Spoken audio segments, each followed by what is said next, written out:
Marion Hester Olson, and I was in Senegal from 1964 to 66.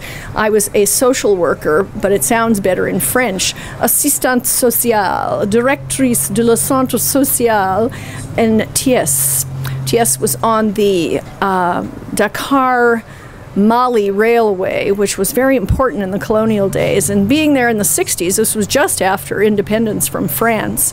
So the Africans were petites françaises. They were quite absorbed and quite assimilated in a city like that. And being the assistante sociale, there were two of us, two social centers, a town of 30,000, quite a big place, and we had to give our reports to the chef de service each month, like the public works and the different people, the mayor. We would go to the mairie, which was the city hall, and we gave our reports in French. So I think we were a huge entertainment for all the chefs de service in the city of Thiès, which was Kes, really, was a regional capital, is still a regional capital in Thiès, in Senegal. Wonderful experience, an hour from Dakar. We had the best of both worlds. We could go out on Bruce. We did health work occasionally in the bush with teams that went out, but mostly we were in our social centers with darling women and girls who were on the cusp.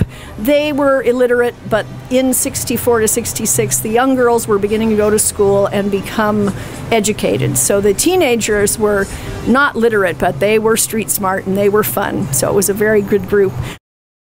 My name is Ginger Nobles Dunn Bush. I was in Senegal, Senegal 1, 1962 to 64.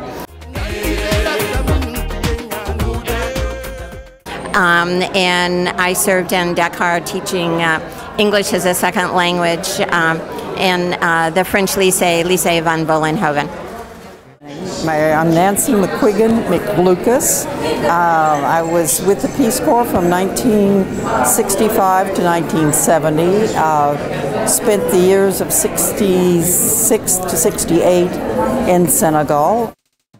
Catherine Gibney. I was in Senegal, West Africa from 1967 to 1969. I was in Nioro du Rip, down near the Gambian border. And I ran an adult education center, especially for women. I'm Marjorie Malloy, and I served in Senegal, and I now live in Alexandria, Virginia. I lived in Senegal, West Africa, between the years of 67 to 69, and I was 200 kilometers directly east from Dakar in a town called Bombay. Okay, my name is Irene Guy. My maiden name is McLaughlin, and I'm living in Chapel Hill, North Carolina. I served as a Peace Corps volunteer in Senegal, and I was there from 1971 until 1975.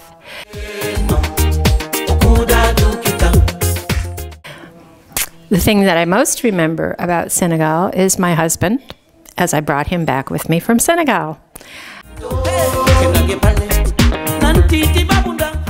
I have approximately 50 friends that we get together periodically. We're all Peace Corps Senegal volunteers, and we all served in the country around the same time. And we try to get together every 5 years. Yes, I'm Pop Guy, and I've been involved with the Peace Corps since 1968. When I had my first summer job after graduating from high school. Since then, I became a language and cross-cultural and trainer. In fact, and I met my wife Irene when she joined the Peace Corps in 1971. And we've just maintained a relationship with friends from that era.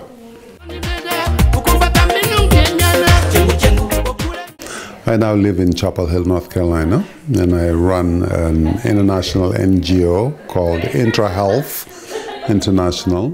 Hello, my name is Jim Mayer. I was in Senegal from 1973 to 1975. My story has to do with my first day of teaching. I was a teacher trained in TOEFL, teaching English as a foreign language. And my very first day of class, I went to the class and was overwhelmed by the 65 to 70 students, first of all. And then as soon as I asked a question, the students not only raised their hands, but they started to come out of their desks, and they were like 3 or 4 per desk, charging almost towards me, master. They called teachers because the French word is maître, and or professeur, and I was just overwhelmed by their enthusiasm and their ability to learn English. These students came to English class, and these were students equivalent to 7th and 8th graders in the States, but many of them had to wait years before they could get permission to go to school. So I had students in their early 20s. And so I was overwhelmed with their earnestness, and they learned English so fast because most of them already spoke 3, sometimes 4 languages. So that's my story. I'm Ann Nealon. I was a Peace Corps volunteer in Senegal in the late 70s. I was a TEFL volunteer. I taught in a CRG. I taught English, and I had a secondary project of working with nutrition. In terms of stories, I guess a couple come to mind. But one is just coming back from a long trip to Senegal Oriental, which is the eastern part of Senegal, which is very different from where I was. And I was on a bus, and the first time we had a problem, there was a flat tire, so we got out and changed the flat tire, and that was fine. And probably about 10 miles down the road, another tire went flat. So there was no spare tire to fill that tire, to replace that tire, and we were told just to get on the other side of the bus, and everybody leaned to compensate. My name is Ann Corellis. I was a Peace Corps volunteer in Senegal, in West Africa. I have a funny story. This is a good one. I have on crutches. I have this plaster of Paris cast on my leg. Everyone else is going to their village just to finally meet the villagers, right, that they're going to be sent to. I am desperate to go. I don't want to stay behind with this leg. So they agree that I can go, and they won't drive me up, but they'll send a car to take me to the village from there was a regional house in Louga. So I have to take the train up, at which point I remember we were at the train station. I realized there's no steps really, so just this group of volunteers hoisted me onto the train. We get up there, and they come. The guy comes the next day to take me out to the village in the truck, and I get out of he drives me down into the compound, and I get out and I put my crutches down, and I get out and I sink to my knees. The crutches go into the sand because it's sand. We're in the desert, And I'm sure they were all very polite, but they're all thinking, who are they sending to us? She can't walk. She's on these crutches. It was just a riot. I was literally on my knees trying to figure out how do I get up because I wasn't supposed to wait there. My name is Amy Marino. I served in Senegal, West Africa from 1992 to 94, and I was in the agriculture sector working with rice farmers. This is my story. I was sitting out in the compound with a little 7-year-old girl who loved to keep me company and have me practice my pular. And one day, we're sitting there for a long time not talking, and she said, Mariama, let me see your boobs. And I said, why do you want to see my boobs? And she said, because I don't think they look like my mom's. I had not been in the practice of going topless around the village like the other women did. And I said, they look like your mom's, only they're white. And she said, no. And I said, well, go ahead and look. So she pulled my shirt open, she looked. And I said, what do you think? And she said, they're not the same. That's it. Okay, my name is Audrey Schwartzberg. I served in Senegal from 2004 to 2006. I don't know, a good story. There were so many, but I guess when I got a chance to ride a camel out in a village, it was pretty cool experience. Were you looking forward to it or a little nervous about it? I actually was kind of working the system. I served in Senegal, where there were a fair amount of Mauritanians who would come in for business, and I knew this village I was visiting. I was doing some extension work with gardening. There were Mauritanian men who would come and go through the village, and I saw some camels stopping for water and asked, and basically just kind of hung around, told the villagers that I wanted to ride a camel someday, and they hooked me up with the Mauritanian men so that I could get on the camel. How was the experience?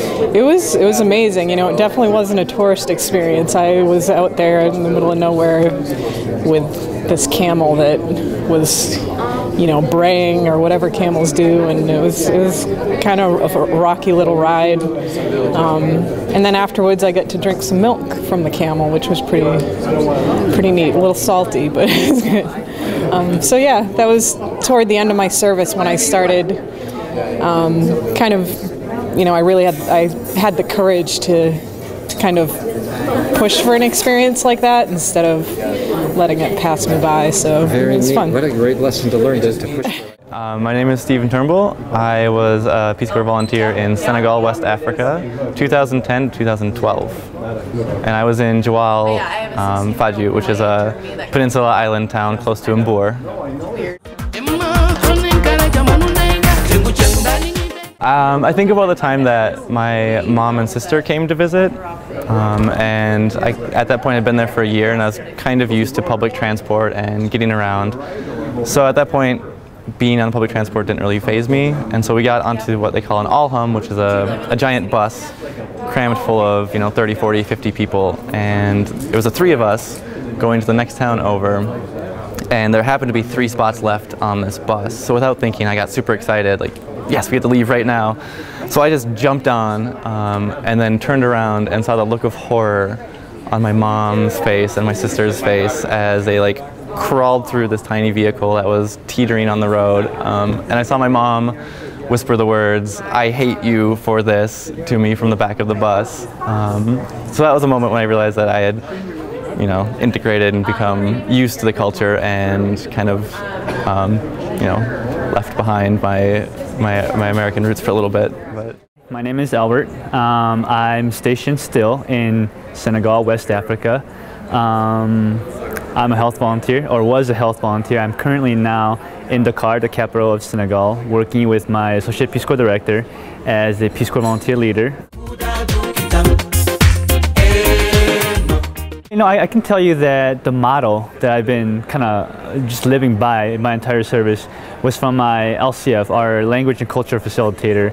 And she said that in the Wolof culture, which is the local language that I had to learn, they say something called Luwai Jemur Dukuman, which means you'll never get it if you don't try. And that's pretty much what I've lived by my entire service. And so when there were times that I didn't want to go out and do something, I would just always think back to that one slogan, the motto, and it would just get me to get up and actually do it. And when I do it, it's been great.